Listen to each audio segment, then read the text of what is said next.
a week or so before our conference, they got a SWAT raid. So a bunch of, fully black-clad officers with helmets and clubs and automatic weapons break the door down in their house, storm in, absolutely terrify these people, take away no more than $2,000 in cash, but at the same time take away somebody's coin collection, take away some other pieces of art pieces from the home. Basically pillage the house. Sure, absolutely. And these people now are awaiting, they don't know what kind of charges they're going to have, but they've literally been wiped out of everything. I mean, it took computers and all this stuff, left them terrorized. They now are suffering from post-traumatic stress, having nightmares about this break-in, with weapons and Lord pointed at forbid, them, screaming and shouting and all this kind of stuff. And all they were doing was trying to have a medicine, make it available for patients. And Lord forbid that their children were there at the time. Money they thought that they were going to find. It's like, no, it's about people trying to help other people. Right. Unbelievable. There was another case just recently. This one blew me away. The other big problem with these SWAT teams is gets on the news a lot is, they get there, and if there's a family pet, they'll kill it. And if there's a neighbor's dog, they just might kill it because they don't want the neighbor's dog barking to give away the fact that they're sneaking up on some house. So people's pets have been killed.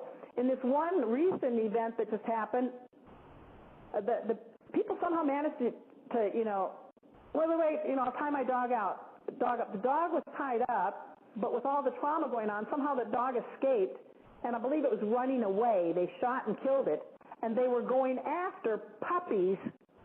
They were going to go kill the puppies, and the only reason they stopped was apparently some neighbors were around and aware of what was going on to stop it. But it was like, what kind of threat was that? But just total craziness. Yeah, it's back to your word, criminal. It really is. It's evil. It's what I've always considered it. It's just plain evil. Yep. Yeah. All right, dear. Well, we are way out of time. We've gone over, but that's okay because it's been an extremely interesting and educational conversation. And to be quite honest, I could go another 3 hours in listening. So if you had anything to leave our listeners with, some words of wisdom, what would you say to them? I would like you to put that out. I would also like you to put out your contact information and your website. And give us an idea of anything that Patients Out of Time might be needing at this point. Well, certainly. I would love the listeners to know that Patients Out of Time is a 501c3 educational charity. So any donations to Patients Out of Time are completely tax deductible. We are an all-volunteer organization. Putting money into Patients Out of Time goes directly to our mission, which is educating healthcare professionals and the public about the therapeutic use of cannabis. And I really think it's going to be the general public and healthcare practitioners to make this change in the law. Our politicians, we can see, are not going to do it for us. They don't care. And clearly, big pharma and other, big business has no interest in making this available. So it's going to be up to all of us. And I'd really like a lot, the listeners to consider Patients Out of Time is really there for you. You never know when you're going to become a patient, when you're going to need this. And any funding that we get goes directly, as I said, directly to our mission, disseminating the information we put on the conference. We will get that information out by DVD form and other to whoever needs to hear it. This information needs to get out. People do not understand. You can reach us at patients@medicalcannabis.com, our website, www.medicalcannabis.com. And I think the message is this is a plant.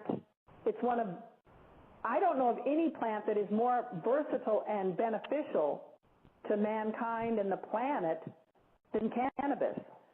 And even if it's not the most beneficial, it clearly is highly beneficial. So you know, every one of us needs to do something to take away the lies we've been brought up with, the myths that continue to go forward. This is a very safe medication, a very highly nutritional food, a good product for the, you know, just in its other products from the hemp, whether it be soaps, oils, fuel, fiber, building products. It's just an incredible plant with incredible potential. You know, we'd like to see our farmers taking this up, growing the plant, whether they're growing hemp or cannabis as medicine. You know, it's just something that would be good for America, good for our country, good for its citizens, good for the world. And we all just need to take back our country and change this law and make it available. We will all benefit from it. I agree. Great words, great parting words. Thank you so much for your time today, Mary Lynn, and I do hope, excuse me, that you will come back and visit us. You are a treasure trove of information, and I would love to keep up with your group, and I would like for our listeners to be able to follow your journey. And again, I thank you so much for being with us today. Yeah, hey, thank you, and we'll be glad to do it anytime, any place. Okay. Thank you. Great. Oh, you're welcome. And you have a wonderful Mother's Day. You too. Thanks, Jen. Thank you. Same to you. Thank you, Mary Lynn. Bye-bye. Bye-bye. Okay.